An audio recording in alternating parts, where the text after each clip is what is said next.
بسم اللہ الرحمن الرحیم۔ السلام علیکم ورحمۃ اللہ وبرکاتہ۔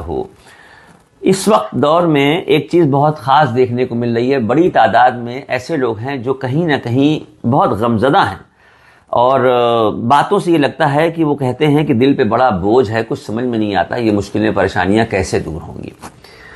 مجھے لگا کہ یہ پیغام ان تک ضرور پہنچنا چاہیے کہ اس وقت ایک تو اتفاق کی بات یہ ہے کہ رمضان المبارک کا مقدس مہینہ چل رہا ہے، رب کی رحمتیں برس رہی ہیں، رب کی رحمتیں برس رہی ہیں۔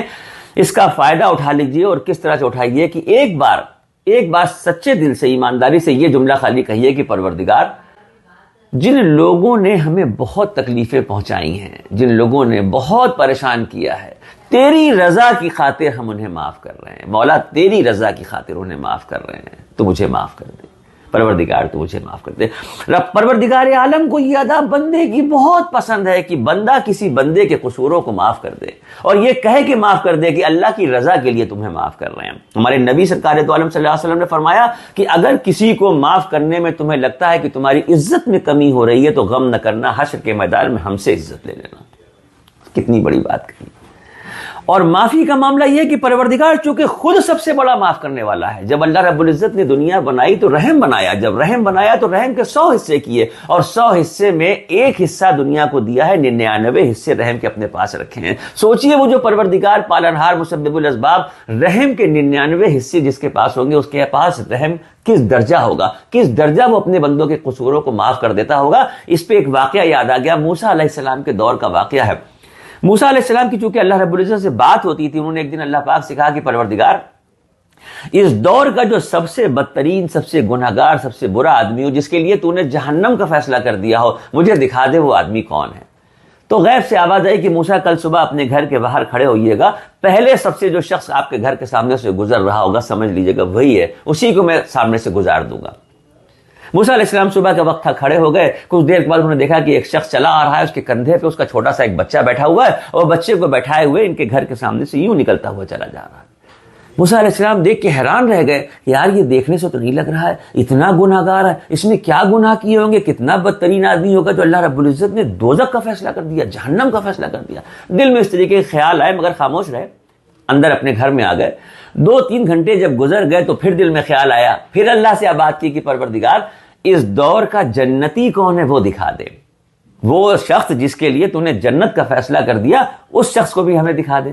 تو پھر غیب سے آواز آئی کہ موسیٰ، آپ کے گھر کے سامنے سے جو پہلا شخص شام کو نکلے گا، تیسرا پہر جو کہلاتا ہے، عصر کے بعد کا وقت جو کہلاتا ہے، سمجھ لیجئے گا وہی شخص ہے جس کو میں نے نکالا ہے، بھیجا ہے، وہ جنتی ہے۔ موسیٰ علیہ السلام کھڑے ہو گئے، اطمینان سے انتظار کرنے لگے۔ کچھ دیر کے بعد دیکھا تو وہی شخص جو صبح نکلا تھا وہی وہاں سے واپس چلا آ رہا ہے۔ ارے اللہ اکبر، دیکھ کے حیران ہو گئے، یا اللہ یہ کیا ماجرا ہے، صبح تو یہ جہنمی تھا، صبح تو نے اس کے لیے دوزخ کا فیصلہ کیا تھا، اس وقت یہ جنتی بن کے جا رہا ہے، ماجرا کیا ہے مولا، کچھ سمجھ میں نہیں آتا، بتا دے مجھے۔ تو غیب سے آواز آئی کہ موسیٰ، صبح جب یہ شخص آپ کے گھر کے سامنے سے نکل رہا تھا، اس کے کندھے پہ جو اس کا بچہ بیٹھا تھا، بیٹا بیٹھا تھا، کچھ دور جانے کے بعد بیٹے نے باپ سے کہا کہ بابا یہ بستی ختم ہوئے گی تو پھر کیا جنگل آئے گا؟ تو باپ نے کہا ہاں جنگل آئے گا۔ بیٹے نے پوچھا باپ سے کہ بابا کیا جنگل بہت بڑا ہوتا ہے؟ اچھا بچوں کی عادتیں ہوتی ہیں، کوئی ایک بات پکڑ لے تو اس سے سیرا جوڑتے ہوئے بہت سے سارے سوال کرتے ہیں۔ تو انہوں نے کہا بابا یہ بستی ختم ہوئے گی تو جنگل آئے گا؟ کہا ہاں جنگل آئے گا۔ کہا جنگل بہت بڑا ہوتا ہے؟ ہاں بیٹا بہت بڑا ہوتا ہے۔ اچھا بابا یہ بتاؤ کہ جنگلوں سے بڑا کیا ہوتا ہے؟ تو کہا جنگلوں سے بڑے پہاڑ ہوتے ہیں۔ اچھا بابا یہ بتاؤ کہ پہاڑوں سے بڑا کیا ہوتا ہے؟ تو انہوں نے کہا پہاڑوں سے بڑے آسمان ہوتے ہیں۔ بچے نے پھر پوچھا کہ بابا آسمانوں سے بڑا بھی کچھ ہے؟